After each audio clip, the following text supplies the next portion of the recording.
Hi hello दोस्तों, जैसे कि आपका दोस्त रविकांत फिर से लौट आया और शेयर मार्केट में अब आपको कुछ नई जानकारी देना चाहता है और कुछ नया सीख कर ही आया हूँ। इसीलिए मैं आपको कुछ नए इंडिकेटर के बारे में आपको अच्छे से एक्सप्लेन करूँगा और रिस्क मैनेजमेंट के बारे में बताऊँगा। कुछ कैंडल हैं और कुछ इंडिकेटर है और उनको अच्छे से एक्सप्लेन करते हैं। चलो आज हम आपको बताते हैं। तो आज हम EMA, SMA के ट्रेड, RSI मूवमेंट, MACD और रिस्क मैनेजमेंट के बारे में ही बताऊंगा। तो चलो स्टार्ट करते हैं। तो देखो, फर्स्ट ऑफ ऑल जैसे हमको कोई लॉगिन करना है, यदि कोई एप्लीकेशन में ट्रेडिंग करते हैं, आप जिस भी एप्लीकेशन से ट्रेड करते हैं, जैसे जीरोधा हो गया, धन ऐप हो गया, मैं ग्रो में ही करता हूँ, और एंजल वन हो गया। तो ये सारे एप्लीकेशन पे जैसे कि ज़्यादातर एप्लीकेशन तो हम ग्रो का ही यूज़ करते हैं। तो ग्रो में क्या है कि जैसे कि आज तो मार्केट हमारा क्या अच्छा ब्लस ही रहा है, और जैसे कि हमारा मार्केट क्या 24,252 के अप ही रहा है, और जैसे कि आज हमारा जो मार्केट पॉजिटिव में ही रहा है। तो चलो आज मैं आपको बताऊँ, जैसे हमको कोई इंडिकेटर लगाना है तो हम फर्स्ट ऑफ ऑल जैसे हमको एप्लीकेशन हमने ओपन किया, तो ओपन करने के बाद हमारा ऐसे आता है, और यहाँ से हम टर्मिनल में जाके हम क्या करते हैं, टर्मिनल में जाकर हमारा क्या एक चार्ट ओपन हो जाता है। तो हमारा चार्ट ओपन के लिए मैंने ये इसको बड़ा कर रखा है। तो इससे क्या है कि जैसे हमको कोई इंडिकेटर का यूज़ करना है, जैसे हमें RSI इंडिकेटर क्या बताता है, EMA, SMA, 20 EMA, 9 EMA indicator क्या होते हैं क्या नहीं होते हैं। हमको सबसे पहले क्या करना होता है, रिस्क मैनेजमेंट के बारे में आपको बता देता हूँ। रिस्क मैनेजमेंट वो होता है कि जैसे हमको लग रहा कि मार्केट हमारा यहाँ से अब जाने वाला है, तो आपको क्या करना है कि फर्स्ट ऑफ ऑल, हाँ, मैं एक ड्रॉ कर देता हूँ मैं यहाँ से, ठीक है। आपको लगता है कि ये मार्केट आपका यहाँ से अब जाएगा, आएगा वापस, देन यहाँ से क्या करेगा, अप मूव करेगा। तो हमको क्या करना होता है, फर्स्ट ऑफ ऑल कि हमको वेट करना होता है। देन हमको क्या करना होता है, और हमको एक स्टॉप लॉस लगाना होता है कि हमारे एक स्टॉप लॉस यहाँ पे लगाए। यदि ये मार्केट मेरा यहाँ से यहाँ तक आया, हमको क्या करना है, एक एंट्री पॉइंट बना लेना है, यहाँ से लेना है, और हमको क्या करना है, एक सेलिंग पॉइंट बना लेना है। यहाँ पे हमको क्या करना है, सेल करना। बट हमको रिस्क यहाँ पे ये लेना होता है कि हमने एक बार यहाँ पे स्टॉप लॉस लगा दिया, तो हमारा लगा दिया, अब वो आए या तो फिर हिट कर जाए, फिर वो अपनी दिशा में चला जाए, उससे आपको कुछ नहीं करना है। आपका एक बार स्टॉप लॉस हिट हो गया तो आपको क्या करना है, वेट करना है। फिर उसके बाद 10 से 15, 20, 25 मिनट आपको क्या करना है, 15 मिनट तक तो वेट ही करना है, फिर तुरंत एंट्री नहीं लेनी होती है, ठीक है। एक रिस्क मैनेजमेंट एक अच्छा ये पॉइंट है कि आपको तुरंत एंट्री नहीं लेना है। आपको यदि आपने स्टॉप लॉस लगा दिया 5, 10, 15 पॉइंट में, तो आपको फिर वेट करना है। वो या तो आप स्टॉप लॉस लेगा या तो फिर आपको टारगेट देगा, ये आपको एक करना होता है, ठीक है। और दूसरा ये होता है, कुछ कुछ गलतियाँ क्या कर देते हैं, जैसे हमने स्टॉप लॉस यहाँ लगा दिया, मार्केट हमारा और नीचे आया, तो आपको क्या लगेगा कि थोड़ा और कर देता हूँ नीचे के, फिर मेरा स्टॉप लॉस चला जाएगा। बट फिर थोड़ा और ऐसे ऐसे करते करते आपका पूरा स्टॉप लॉस भी हिट करेगा और आपको लॉस भी करा देगा। इसीलिए आपको एक स्टॉप लॉस लगा देना पे, जितना भी यदि एंट्री लेने से पहले आप पहले सोचो उसको, जितना हो सके, 1 घंटे, 2 घंटे, 3 घंटे, 4 घंटे की मुझे यहाँ पे लेना है, यहाँ नहीं लेना है, ऐसे करना है, वैसे करना, जितना आप सोच सकते हैं पहले एंट्री लेने से पहले सोचो, ठीक है। फिर यहाँ पे एक इंडिकेटर होते हैं। इंडिकेटर आपको जैसे मैं बता दूँ, RSI इंडिकेटर क्या होते हैं, ठीक है। आप यहाँ पे सर्च करेंगे RSI, ठीक है, relative strength indicator. Relative strength indicator क्या करता है, ये आपको लेने के लिए आपको बताता है, ठीक है। ये ठीक है। तो यहाँ पे क्या करता है कि आपको जैसे ये यहाँ पे 30 है, 40 है, 40, 60, जब आपको लगे कि ये 30 से नीचे आ गया है, तो आपको क्या करना है, यहाँ पे इंडिकेटर में देखिए, एक आपको क्या कर सकते हैं, एक पॉइंट एंट्री ले सकते हैं, यहाँ के लिए, आपके लिए। फिर क्योंकि ये लगता है कि अब ये 30 में ये होता है कि अब ज़्यादा नीचे आ गया है, और ये ज़्यादा नीचे आने से क्या है कि अब ये ऊपर के लिए पोजीशन बनाएगा। देखो, जिससे मैं आपको दिखाता हूँ, ये क्या हमारी 30 की लाइन है, यहाँ पे देखा था आपने, तो देखो 30 की लाइन देखो, 30 की लाइन से भी यहाँ से अप चला गया है, लेकिन ज़्यादातर क्या होता है 30 की लाइन से नीचे थोड़ा आता है, देन इंटी चला जाता है, देन आता है फिर इंटी गया, देन आप आए डाउन, डाउन आया फिर गया, डाउन आया डाउन आया गया, ऐसे करता है। ठीक है, ज़्यादातर क्या होता है 30, बट हमको इतना भी ज़्यादा रिक्शन नहीं लेना, वो थोड़ा सा लेना होता, फिर वो ज़्यादा भी जाता। और ओनली ज़्यादातर मैंने देखा कि यदि आता है तो अच्छे से 15 तक आता है, 15 के बाद आप एक घंटी लो, आपके लिए अच्छा सा मूवमेंट देगा और अच्छा प्रॉफिट देगा, ये होता है। यदि आपको लगता है ऊपर क्या है 70 तक जाता है तो फिर आप सोचेंगे कि ये ज़्यादा ही अप चला गया है। डाउन इसका ज़्यादातर है 30 एंड अप का है 70। ठीक है, इसमें ये देख सकते हैं आप 70 मीन्स क्या कि अब ये ज़्यादातर मतलब लोगों ने क्या है कि इसको ज़्यादा परचेस कर लिया, ये डाउन भी आ सकता है, बट ये तो ठीक, नहीं तो 90 100 80 तक ही फिर जाता है। ठीक है, एक ये हो गया।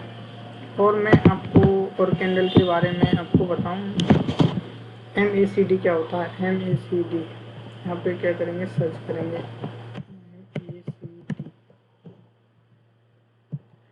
ठीक है, इसको क्या करते हैं हम डिलीट कर देते हैं RSI कैंडल को। RSI ये क्या करता है, देखो जी इसने क्या एक रेंज बना दी, यहाँ से क्या कि ज़्यादातर आपके लिए बनाया, फिर उन्होंने डाउन यहाँ पे क्या किया, देखो यहाँ पे हल्का हल्का सा डाउन आ रहा ना रेड कैंडल, जितनी ज़्यादा रेड कैंडल बन रही है तो सोचो कि यार ये डाउन के लिए कर रहा है। देखो डाउन आ रहा है तो रेड कैंडल ज़्यादा बनना स्टार्ट हो जाएंगी, आपके लिए थोड़ा ग्रीन ग्रीन बनना स्टार्ट हो जाएंगे। ये होता है MACD।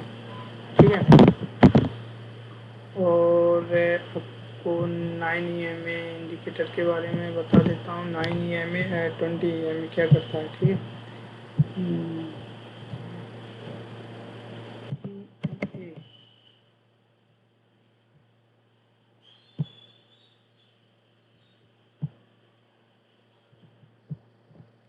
9 EMA 20 EMA इसमें क्या होता है, ये देखो 9 EMA 20 EMA का मतलब ये होता है आपने यदि एंट्री ली, ठीक है, आपने यदि एंट्री ली, चलो मान लो आपने एक एंट्री यहाँ पे ली, ठीक है,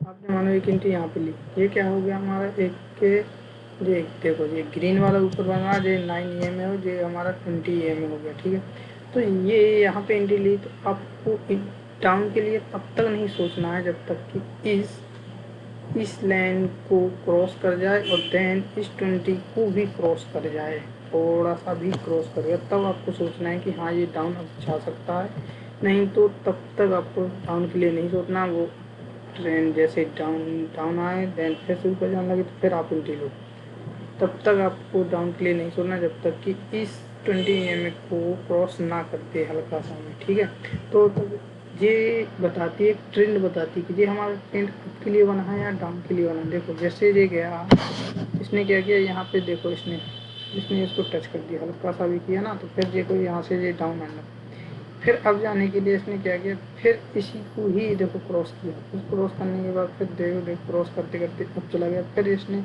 यहाँ पे इसको फिर से कट कर दिया, फिर इससे डाउन आ गया। ठीक है, ये ऐसे करता है, ऐसे चलते 20 EMA 9 EMA कैंडल।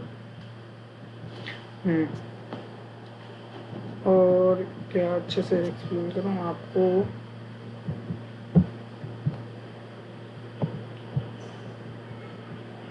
हाँ रिस्क मैनेजमेंट में क्या है कि जैसे आपके पास कुछ कैपिटल है 15,000 के समथिंग कैपिटल, आप यदि देखो आपको ये नहीं करना कि मेरे पास इतना सारा कैपिटल होगा तभी मैं प्रॉफिटेबल बन सकता हूँ, लेकिन आपको ऐसा नहीं करना, ओनली करना है तो आपको ओनली 1 लॉट से करना है, और करना भी है तो निफ्टी 50 में ही करना है। इससे क्या है कि आप ओनली 1 लॉट से करेंगे, पहले आपको क्या करना, अपने माइंड को अच्छे से सेटअप करना है और एक प्रॉफिट जर्नी तैयार करनी है। डेली आपको एक जर्नी लेनी है कि मैंने यहाँ पे अप के लिए ट्रेन ली थी, किस बेस से ली थी, किस इंडिकेटर का यूज किया था, और क्यों मुझे ऐसा लगा कि अब जाएगा, क्यों ऐसा लगा कि डाउन जाएगा। ये सारी चीज़ें क्या करना, आपको लिखना है, और फिर प्रॉफिटेबल के लिए आपको एक टारगेट डिसाइड करना है, स्टॉप लॉस डिसाइड करना है। ये डिसाइड करने से क्या है, आपको माइंड साइकोलॉजी आपकी बनेगी और अच्छी बनेगी और तैयार होंगे आप अच्छे प्रॉफिट के लिए। ठीक है, और फिर आपको क्या करना है कि आपको ओनली वन लॉट से करना है। वन लॉट में जब आपको अच्छा खासा प्रॉफिट होने लगे, आप महीने में जब बचाने लगे 2 3 4 5 6 10 15 हज़ार, तब आप सोचें कि फिर आप उसके बाद एक लॉट और बनाएं, फिर 2 लॉट से करने लगे, फिर 3 लॉट से। ऐसे ऐसे आपको बढ़ाना, ये नहीं करना कि आप एक ही बार में आए, आपने कुछ सीखा नहीं। सबसे पहले तो आपको देखो सीखना पड़ेगा कि मुझे कैसे ट्रेड करना है, कैसे नहीं करना। पहले तो एक अच्छे से ऐप को जानना होता है कि कितना ब्रोकर चार्ज लेता है, कितना चार्जेस नहीं लेता है। ये सारी चीज़ें क्या करना, आपको पहले सीखना है, ठीक है।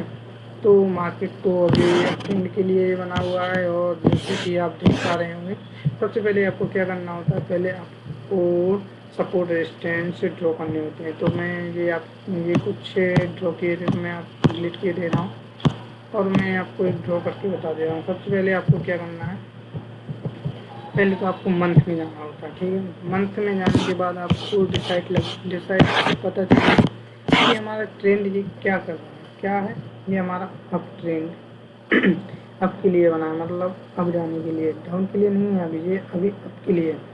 देखो जब यदि डाउन जाना होगा तो ये नीचे आकर इसको क्रॉस करेगा, देन फिर डाउन करेगा, ठीक है। अप के लिए बना है, तो फिर हम यहाँ आएंगे, फिर हम लगाएंगे 30 मिनट का डायरेक्ट। 30 मिनट का लगा सकते हैं, तो फिर 1 घंटे का लगा सकते हैं। फिर आपको क्या करना होता है, एक के सपोर्ट के लिए आपको डिसाइड करना है, ठीक है। ये हमारा क्या बना है, एक सपोर्ट बनी है। यदि मार्केट आ रहा है डाउन तो यहाँ तक आएगा, देन यहाँ से फिर से अब जाने लगेगा, और सब ठीक है। और ये क्या है, एक हमारा ये क्या है, ये हमारा एक स्टॉप लॉस रहेगा हमारा, ठीक है। फिर हम 30 मिनट के लिए आ गए, और एक हमने क्या कर दिया, इसी में ही हमने एक रेजिस्टेंस भी खींच दिया हमने। एक रेजिस्टेंस ये हो गया, और एक इससे पहले भी हमारा एक बनेगा,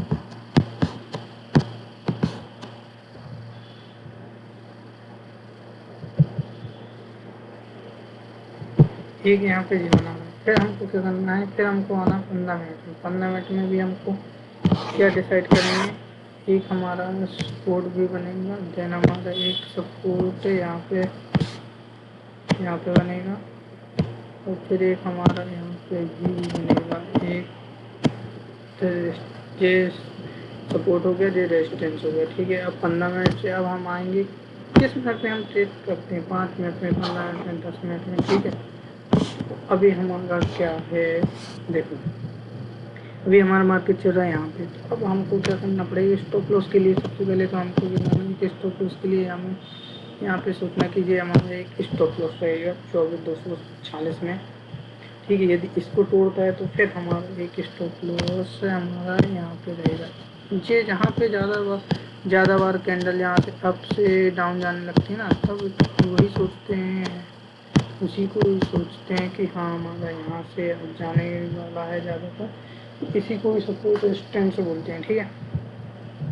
अब मुझे क्या करना, टारगेट जो हमारा रहेगा, देखो यहाँ तक आ गया, यहाँ पे आप एक एंट्री बना सकते हैं आपके लिए, तो यहाँ पे बनाया होता है, आपने यहाँ पे क्या कर दिया, सेल कर दिया।